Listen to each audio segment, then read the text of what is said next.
হযরত খাদিজা রাদিয়াল্লাহু তাআলা আনহা তিনি ছাদের উপরে দাঁড়িয়ে দাঁড়িয়ে আমার নবী মুস্তাফাকে আসা দেখতেছিলেন। হযরত খাদিজা তিনি দেখলেন, পরবর্তীতে বিবৃতি বর্ণনা দিয়েছিলেন, আমি দেখলাম আমার স্বামী নবী মুস্তাফা আগে আগে আসছিলেন, তিনার পিছনে আরো কিছু মানুষ ছিল, তার মধ্যে একটা লোক ছিল হযরত খাদিজার যে গোলাম ছিল, যার নাম ছিল মাইসিরা। কি নাম বললাম? খাদিজা রাদিয়াল্লাহু তাআলা আনহার গোলাম, নাম ছিল মাইসিরা।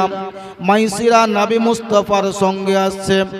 খোদার কি হুকুম ছিল বাবা, আল্লাহর নবী আকা মুস্তাফা যে রাস্তা দিয়ে চলে আসছেন, হযরতে খাদিজা তিনি দেখলেন নবী মুস্তাফা যেমন ভাবে চলছেন, ওই নবী মুস্তাফার মাথার উপরে কালো রঙের বাদলা একটা মেঘ আমার নবীকে ছায়া করতে করতে হযরতে খাদিজার বাড়ি পর্যন্ত পৌঁছে দিলে।